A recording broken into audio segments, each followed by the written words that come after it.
So the students here at LeTourneau University get a unique opportunity to participate in a lot of hands-on activities. One of the activities, in fact, is senior design. They typically have to build an actual prototype, build something, so they get to design, build, and test whatever their design happens to be. These students behind me here, they're working on a competition. It's a rocket competition, so they're building a rocket. They're back designing it right now, working on the fuselage component to fit a what's called a payload. We refer to it as a payload. It has to take this payload to a certain altitude and then release the payload and bring that to a designated target within the competition field area.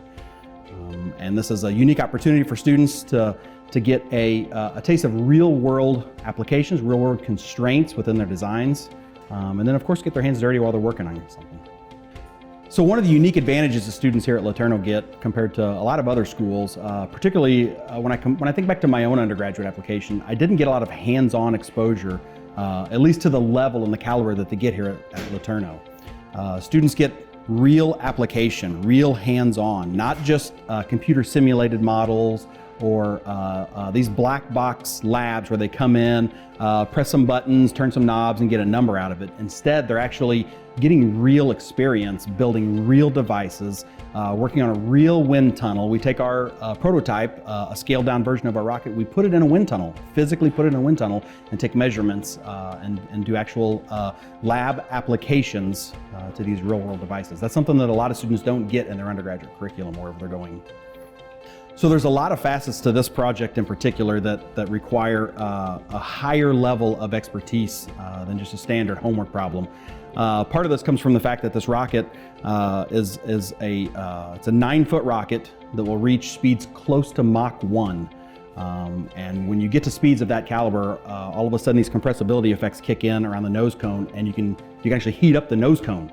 And so material selection, we couldn't just PLA print this out, 3D print this, because the plastic could start to deform as it's heating up.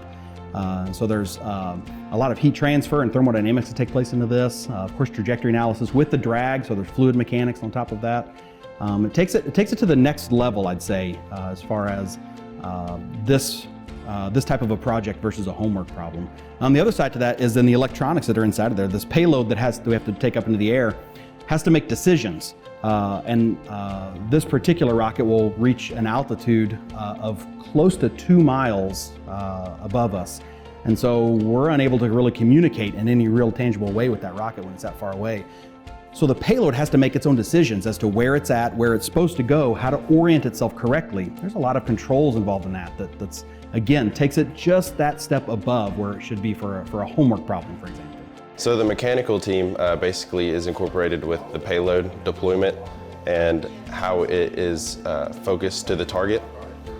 So whether that be through a glider, through a drone, we also had a paraglider idea. So right now we're going through the concepts and seeing what would be the best option. So at the competition, we will launch our rocket up. We'll try and get it as high as we can, ideally at the very least 8,000 feet. And then at the apogee, at the highest point that our rocket's going to get to, we're going to deploy a payload, and that payload is going to bring a golf ball to a target on the ground as close as we can get it. It's actually really great because there's some things that I'm not necessarily equipped to accomplish. Don't have the knowledge base to do that, and so being able to go talk to our electrical sub team, how am I going to wire this black powder charge, or how am I going to code this altimeter that we plan on putting in the rocket, and how are we going to GPS track that when it gets up in the air and starts coming down to where it's going to land. I don't necessarily have the skills to code that or wire those components up and everything. So being able to talk with the other sub team leads and the other electrical engineers and being able to understand what how they're accomplishing this goal and everything, and how am I going to incorporate it into what I'm doing. It's actually a really neat environment to be a part of. You get to find out a lot about different people, what makes them the way that they are. I have people on my team from as far as the Northwest in Washington, and I'm from a complete other area of the U.S., from Georgia. And so getting to find out about people's backgrounds and why they are the way that they are is interesting. Well, all of us certainly have our own specialties. I tend to enjoy a little bit more of the materials aspect. I took a materials engineering class last semester, so that helped a lot. I also did an internship with a little bit more of the material studying, like some of the reactions in phase diagrams.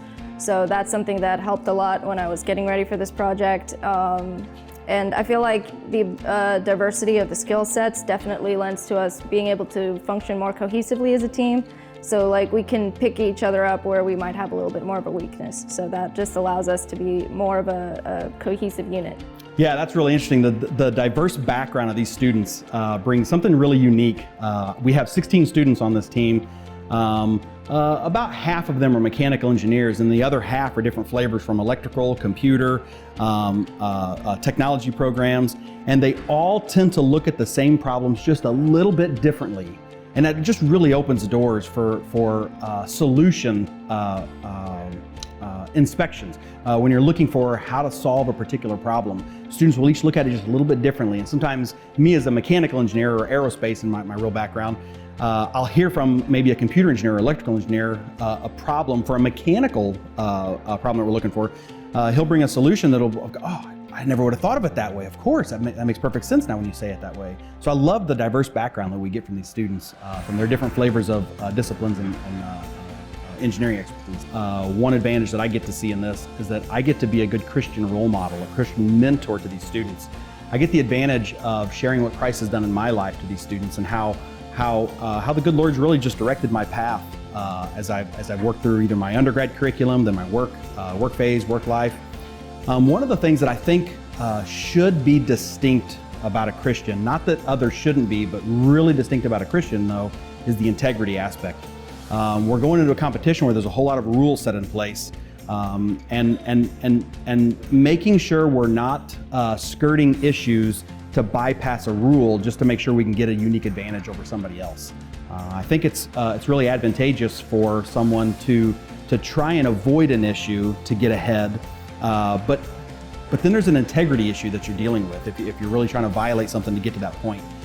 And we're looking at this from a biblical viewpoint, this biblical standpoint, that we can understand these problems are there for a reason, and that we're to push forward in a way that really holds us accountable so that we can demonstrate to others what Christ is doing in our lives.